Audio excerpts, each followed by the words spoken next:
नमस्कार. महाराष्ट्र न्यूज मराठीमध्ये आपलं स्वागत आहे. एक प्रेरणादायी वाटचाल आणि एक संघर्षमय जीवन ज्या व्यक्तीच्या आयुष्यात हे सगळं आलं. कुसुम वत्सल्य फाउंडेशनच्या अध्यक्षा वैशालीताई पाटील या एक सामाजिक कार्यकर्त्या नसून त्या हजारो गरजू लोकांच्या एक आशेचा किरण आहेत. अशा व्यक्तिमत्वाबद्दल आज आपण जाणून घेणार आहोत. नमस्कार वैशालीताई. नमस्कार. विषयाला सुरुवात करण्या अगोदर तुम्हाला जे आमच्या कॅमेऱ्याच्या माध्यमातून जे हजारो लोक बघत आहात त्यांना तुम्ही तुमचं इंट्रोडक्शन द्यावं. ओके. नमस्कार, मी वैशाली मनोज पाटील, कुसुम वत्सल्य फाउंडेशनची संस्थापिका अध्यक्ष आहे आणि बरीच वर्षापासून मी सामाजिक कार्यामध्ये आहे. गेली 18 वर्ष मी सामाजिक कार्य करते. मी फॅशन डिझायनर आहे, ब्युटिशियन आहे आणि बरीच 25 वर्ष मी व्यवसाय करते. कापड व्यवसायामध्ये मी आहे. लक्ष्मी रोडला माझे दुकानं आहेत. दुसरं विवा कॅफे म्हणून एक कॉफी शॉप आहे, पण आता ते करोना नंतर मी बरेच बिझनेस बंद केलेत. आता सध्या फोकस संस्थेवर आहे. महिलांना लघु उद्योग सुरू करून देण्याचा एक उद्देश हातामध्ये घेतलाय सध्या. वैशालीताई, मला तुम्हाला असं विचारायचं होतं की समाज कार्यामध्ये येण्यासाठी अशी कुठली एक प्रेरणा होती का तुमच्या समोर, की ज्या प्रेरणेला बघून तुम्हाला असं वाटलं की समाज कार्यामध्ये यावं? हो, प्रेरणा सुरुवातीला मी सामाजिक कार्य हा विषय म्हणजे माझी मम्मी सामाजिक कार्य करायची, ती अध्यक्षच होती गावी. तर तिचं ते बघून, कारण आईने एकदा एक गाय कसायाला विकलेली होती, ती कसायाला विकलेली गाय आईने सोडून आणली. त्यानंतर तिचं ते प्रेम आणि तिचं ते सगळं बघून, तिची ती सेवा, एक गावातला एक आजोबा आला होता की त्यांच्या मुलीचं लग्न करायचंय, लग्न ठरलंय पण पैसे नाहीयेत, तर काय करू अक्का असं सांगा. तर माझ्या मम्मीने पैसे त्यावेळेस काहीतरी इन्व्हेस्टमेंट केली होती, पैसे नव्हते. मग तिने पटकन कानातले झुमके आणि गळ्यातलं असं काढून त्यांना दिलं आणि म्हणाले, जा तू लग्न वगैरे कर, तुझ्याकडे जेव्हा पैसे येतील तेव्हा हे करू. मग तेव्हापासून ते लहानपणापासून अशी सवय झालेली आहे की मदत केली पाहिजे. आई जसं करत होती तसं ते इनबिल्टच झालं सध्या. आणि त्यानंतर मी माझं लग्न झाल्यानंतर मी घरीच होते. त्यानंतर एक क्लिक झालं घरामध्ये की तू काय करू शकणार नाही वगैरे. तर त्यांना मी म्हणत होते की तुम्ही फक्त मला यस म्हणा की तू करू शकतेस. म्हणजे घरातून अपोज पण जाऊ शकत नाही. घरच्यांनी जर सांगितलं आपल्याला की तू करू शकतेस, म्हणजे सपोर्ट मिळाला. त्या सपोर्ट मिळाल्यानंतर मग मी बाहेर पडले व्यवसायामध्ये. पहिले एमवे बिझनेस केला, त्यानंतर मग हळूहळू व्यवसाय करत गेले.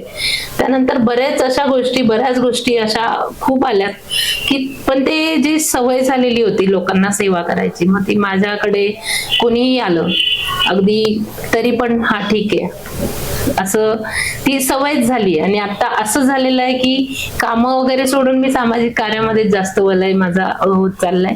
आणि त्याच्यामुळे मला समाधान पण मिळतं की कुणाला तरी आपण कुठलं तरी बेसवर कुठेतरी त्यांना आपण सेवा देतोय किंवा त्यांना अडचणीतून बाहेर काढतोय.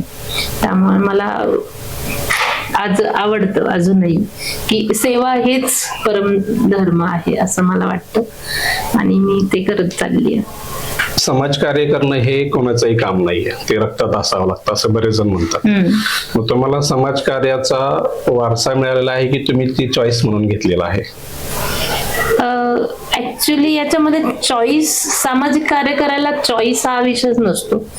एक दानत असली पाहिजे मुळात की सेवा म्हणजे फक्त काय की कुणाला कपडे देणं, कुणाला फूड पॅकेट देणं किंवा कुणाला काही देणं, याला सेवा म्हणत नाही माझ्या भाषेत, माय एक्सपिरियन्स. पण सेवा तुम्ही काहीही करू शकता. म्हणजे आता समजा एखाद्याला उदाहरणार्थ आता केवायसी डॉक्युमेंट एवढं सुद्धा जर बायकांना माहिती नाही, मी आतापर्यंत विषय येईलच, आतापर्यंत मी कमीत कमी बऱ्याच महिलांना विचारलं की केवायसी म्हणून काय, तर तेवढं सुद्धा केवायसी हा विषय सुद्धा बायकांना माहित नसतो. म्हणून मग त्याच्यावर जर तिला एक 5 मिनिटं सांगितलं, बाबा हे असं असतं, अकाउंट ओपन करायला ह्या गोष्टी गरजेच्या असतात आणि ह्या गोष्टी तू कुणाला द्यायच्या कुणाला नाही द्यायच्या, ही पण एक सेवेमध्ये असतं. त्याच्यामुळे हे इनबिल्ट झालं, आवड आहे म्हणून सवड निघते. असं खूप काही आहेत आयुष्यामध्ये. मी जवळजवळ बरीच आता 20 वर्ष तर मी सामाजिक कार्यामध्येच काम करते. पण इतकं असं काही घडण्यात आलं की त्याला असं म्हणजे इतर लोक असं म्हणतात की फूड पॅकेट दिलं किंवा आजीबाबांना भेटलो किंवा 2 पैसे दिले की सेवा होते. ते मला तरी असं वाटत नाही की ती सेवा असू शकते. वैशालीताई, म्हणता मला असं विचारायचं होतं की ही जी संस्था तुम्ही चालू केली, कुसुम वात्सल्य फाउंडेशन, ही चालू करताना तुम्हाला काही अडचणी वगैरे आल्यात का? अडचणी तर सर खूप येतात. सामाजिक कार्य म्हटलं की अडचणी हा प्रकार पहिले येणार. कारण की सामाजिक कार्यामध्ये एवढं सोपं नाहीये. साधं एक मला कुणाला जरी काही करायचं म्हटलं तर लोक लगेच विचार करतात याच्यामध्ये हिचा फायदा असेल, बरोबर, त्याशिवाय ही करत नाही. पण मला स्वतःला माहिती आहे की याच्यातून मी किती फायदा करते आणि काय नाही करत आहे. पण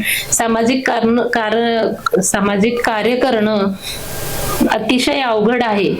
कारण की समाजामध्ये ठामपणे, तेही राजकीय पक्ष कोणाचाही आधार न घेता आपण स्वतःहून उभं राहणं हे खूप अवघड झालेलं आहे. आणि आपण त्या अवघड परिस्थितीतून मी बाहेर येते आजही. आणि पहिल्या दिवसापासूनही मी जवळजवळ 15 ते 20 संस्थांवर कार्याध्यक्ष, अध्यक्ष, उपाध्यक्ष, शहर अध्यक्ष बऱ्याच गोष्टी केल्यात. लोकांच्या संस्थेवर मी जाऊन खुर्च्या उचलण्यापासून, पाणी बॉटल उचलण्यापासून सगळी कामं केली आहेत. आणि तेव्हा एक क्लिक झालं की का नाही आपण आपली स्वतःची संस्था ओपन करायची. ते म्हणजे मला चेअर पाहिजे म्हणून नाही, पण आपण ज्या गोष्टी करतोय ह्याला कुठेतरी वाव दिला पाहिजे. किंवा आपण ज्या महिलांना खरंच काम देतो तर तिला न्याय मिळाला पाहिजे, या हिशोबाने मी स्वतःची संस्था स्थापन केली आहे. तुम्ही जे संस्थेला जे नाव दिलेलं आहे कुसुम वात्सल्य फाउंडेशन, याच्यातून एक म्हणजे भावनिक संदेश तुम्ही द्यायचा प्रयत्न केला की एक सामाजिक संदेश द्यायचा प्रयत्न केलेला आहे? कारण प्रत्येक नावाला काही नाही काय अर्थ असतो. येस, याच्यामध्ये 2 गोष्टी असू शकतात. 2 गोष्टी नाही, याच्यामध्ये खूप साऱ्या गोष्टी आहेत. सगळ्यात पहिले मी जेव्हा माझं इंट्रो दिला तेव्हा सांगितलं कुसुम वात्सल्य फाउंडेशन. कुसुम माझ्या सासूबाईंचं नाव आहे, वात्सल्य माझ्या आईचं नाव आहे. कुसुम हे फुलांचं सुगंध आहे म्हणून मला असं वाटतं की सगळीकडे सुगंध पसरवावा. आणि वात्सल्य असं आहे की माया, प्रेम, हे सगळं असलं की जे काही आता सध्या गुन्हेगारी घडतीये, जे काही गोष्टी घडतायत त्या गोष्टी घडू नये. एक प्रेमाचं प्रतीक नाव आहे माझ्या संस्थेचं. त्यामुळे एक समाजाला अजून एक संदेश पण आहे याच्यामध्ये की सासू ही आईच असते आणि आई ही सासूच असते. त्यामुळे मी सासूचं नाव पहिले लावलंय की जेणेकरून लोकांना पण कळायला हवं की सासू म्हणजे सासूमुळेच आपल्याला एवढं सगळं मिळालेलं असतं. म्हणून मी संदेश देण्याच्या मागे हे पण सुचवलंय की हेच नाव बेस्ट असेल. आणि खरंच याच्यामध्ये एवढी स्ट्रॉंग पॉवर आहे सर. I feel that. मला खूप फील होतं की माझी आई आणि माझी सासूबाईंचा आशीर्वाद या प्रोग्राम मध्ये, कुठल्याही कार्यक्रमामध्ये जर मी सुरुवात केली तर ती 100% सक्सेस होते. म्हणून मी हे नावाला म्हणजे खूप जपते. वैशालीताई, समाजामध्ये कार्य करत असताना तुम्ही खूप साऱ्या क्षेत्रामध्ये काम केलेले आहे. मग ते महिलांचं सक्षमीकरण असेल, शैक्षणिक लढा असेल किंवा आरोग्याचं हे असेल, सगळ्या क्षेत्रामध्ये तुम्ही काम केलेलं आहे. तर अशी एखादी कुठली गोष्ट आहे की जी तुमच्या कायमस्वरूपी आठवणीत राहील अशी? सर, माझी म्हणजे स्वतःच खूप मोठं स्वप्न आहे. जेव्हा मी रेड लाईट एरियामध्ये गेले होते आणि तिथले लहान मुलं जी होती, मुलं आणि त्या तिथे जे केअरटेकर होत्या ना, त्यांना मी विचारलं की ह्या थोड्याशा वयात आल्यानंतर याचं पुढे काय. तर त्यांनी आन्सर दिलं की काय करणार, आई करते तेच. आणि मला ते इतकं फील झालं ना की तिथून उठल्यावरच लगेच विचार केला की या मुलांसाठी आपण काहीतरी केलं पाहिजे. आणि ते एक स्वप्न मात्र आहे की रेड लाईट एरियाची मुलं आहेत, बाल गुन्हेगारातली मुलं आहेत. कारण की ते मी काम केलेलं आहे माझ्या मैत्रिणीसोबत. आणि त्या मुलांना आपण बालगुन्हेगारी मुलं जरी बाहेर आलात तरी पण त्या क्षेत्रामध्ये तसेच रहाशने मुलं काम म्हणजे वाढतात. तर मला असं वाटतं की, आणि एक माझ्या मुलाने पण सजेशन दिलंय की मम्मी अगर तू काय करणार असशील तर जे रस्त्यावर मुलं अगदी असं पुसून वगैरे काम करतात, की त्यांची एक इच्छा असते मी काम केलं म्हणून मला पैसे मिळावे. तर अशा सगळ्या मुलांसाठी मला एक छोटंसं घरकुल बांधायचंय, मी आश्रम म्हणणार नाही. आणि त्या घरकुलचा विषय असा आहे की इकडे त्याला राहायचं घर असेल, इकडे शाळा असेल, इकडे स्पोर्ट्स असतील. एक भारताचा नवीन नागरिक असं माझं ऍक्च्युली मध्ये स्वप्न आहे की असं उद्याचा भारताचा नागरिक उभा करूयात. आणि ह्या सगळ्या ज्या काही गोष्टी आहेत त्या थोड्याशा थांबल्या पाहिजे असा माझा विचार आहे. म्हणून मी ते स्वप्न पूर्ण करण्याच्या पाठीमागे या सगळ्या गोष्टी चालू आहेत माझ्या, की माझी संस्था आज बऱ्यापैकी सरकारी पोर्टलवर आलेली आहे. बऱ्यापैकी सगळे डॉक्युमेंट्स कंप्लीट झालेले आहेत आणि बस आता जागा बघून आपल्याला सुरुवात करायची हे माझं मात्र स्वप्न नक्कीच आहेत आणि ते मी पूर्ण करण्याच्या पाठीमागे आहे. हे सगळं होत असताना तुम्ही जसं समाजाचा विचार करताय त्यांच्या स्वप्नाच्या बद्दल, तशी तुमची पण काही पर्सनल स्वप्न असतील, तुमचं पण कुटुंब असेल तर त्याच्याबद्दल काय सांगता येईल? माझं स्वतःचं कुटुंब आहे. माझे हजबंड पोलीस मध्येच आहेत. सासरे रिटायर होऊन लास्ट टाइम डेथ झाली त्यांची. आणि मुलगा माझा इंजिनिअरिंगला आहे, इंजिनियर म्हणजे जॉब करतोय. आणि मी 2 मानस पुत्र आणि पुत्री ते मी घरात वाढवतीये. आता माझी मुलगी जी आहे ती फर्स्ट इयर इंजिनिअरिंगला आहे आणि मुलगा पण माझा शिकतोय अजून. मला स्वतःला एकच मुलगा आहे आणि असं छोटंसं कुटुंब आहे माझं. तर माझं कुटुंबाचं स्वप्न पण माझी मुलं पण मला त्यांच्या लहानपणापासून बघतायत. कारण की माझ्या मुलांना मी कधीही कोणत्याही वाढदिवसाला कुठे पार्टीज, हॉटेल्स किंवा असं कुठे नेलं नाही. नेलं असेल तर मी आश्रमांमध्येच नेते जिथे लहान मुलं आहेत त्यांना. कारण की सांगायला होतं की हे मुलं आहेत आणि तुम्ही आहात, तुम्हाला जे मिळतंय, तुम्हाला जे ते मिळतंय ते खूप आहे आणि आपण ह्यांना काय देतोय हे शिकण्यासाठी म्हणजे त्यांचं पण एक इक्वल राहतं की अरे नाही आपण खूप चांगले आहोत, आपल्यापेक्षा बिचारे गरीब मुलं किती आहेत. तर आम्ही अशा पद्धतीने म्हणून ते लहानपणापासून असं मुलांनी मला कधी म्हणाले नाही की मम्मी तुम्हाला नेहमी त्या आश्रम मध्येच वाढदिवसाला नेतेस, इकडे ह्यांचा एवढा वाढदिवस झाला, असं नाही कधी करत. फार सपोर्टिव्ह आहे माझी फॅमिली आणि त्यामुळे मी ह्या सगळ्या गोष्टी करतेय. हे जर सामाजिक कार्य करत असताना वेगवेगळ्या क्षेत्रामधून तुम्हाला प्रत्येक ठिकाणी पोचपावती पण मिळाली असेल, बऱ्याच ठिकाणी पुरस्कार मिळाले असतील. येस. तर त्याबद्दल काय सांगता येईल? पुरस्काराचा विषय आहे की सर मी पुरस्कारासाठी तर कधीच काम केलं नव्हतं. पण सुरुवातीला खूप सारे मला आता बरेच पुरस्कार आहेत, आकडा सांगणार नाही कारण नाही हे खूप कमी आहे ऍक्च्युली. 1111 पर्यंत पोहोचली आहे आणि बरेच असे पुरस्कार ते दिल्ली, जयपूर वगैरे. तर एवढ्या लांबचं जाणं होत नाही म्हणून मी पुरस्काराला जात नाही. मला पहिले महाराष्ट्र भूषण पुरस्कार मिळाला होता, IPS अधिकारी आहेत त्यांच्या हस्ते. पण त्यावेळेस माझ्या जवळच्या मैत्रिणींनी खूप सारे असे प्रश्न केले होते, म्हणजे चर्चा चालली होती त्यांची की ती सुंदर आहे आणि ऍक्टिव्ह आहे म्हणून तिला हे सगळे असे पुरस्कार मिळतात. पण रिअल मध्ये असा विषय नाहीये की पुरस्कारासाठी आपण काही गोष्टी करणार किंवा पुरस्कारासाठी आपण कुठे म्हणजे एक लालचीपोटी म्हणतात किंवा पैसे देऊन पुरस्कार आजपर्यंत आयुष्यात नाही घेतले. माझं काम बोलतं आणि लोक त्या पद्धतीने पुढे सांगतात की शिफारस करतात अर्थात की ह्या ताई चांगल्या आहेत, त्यांचं काम चांगलं आहे. तर तुम्ही माझं काम बघितलेलंच आहे तर त्यानुसारच मला पुरस्कार मिळतात. पण पुरस्कार मिळाला पाहिजे आणि आम्ही पण देतो. वर्षातून 3 पुरस्कार आपली संस्था प्रत्येक क्षेत्रामधल्या लोकांना देते. जवळजवळ एका वेळेसच 46, 56 पुरस्कार आपण देतो आणि पुरस्कार दिला पाहिजे. कारण की पुरस्कार दिल्यानंतर जी काही कौतुकाची स्थाप पाठीवर पडते ती अतिशय म्हणजे काय म्हणतात ना, 9 मन हत्तीचं बळ येतं. अशा पद्धतीने सामाजिक कार्यामध्ये खूप बळ येतं आणि लोकांची जी प्रोत्साहन मिळतं तर असं वाटतं की अजून काहीतरी कामं केली पाहिजे आणि अशी कामं करत असते. राज्यपालांच्या हस्ते पुरस्कार मिळाला राजभवनामध्ये. त्यावेळेस सुद्धा मला एक मात्र आहे सामाजिक कार्यामध्ये आतापर्यंत एकच प्रश्न मला राजभवनात विचारला गेला राज्यपालांनी की क्या करते हो. मैंने बोला सोशल एक्टिविटीज करती हूँ. पेट के लिए क्या करते हो.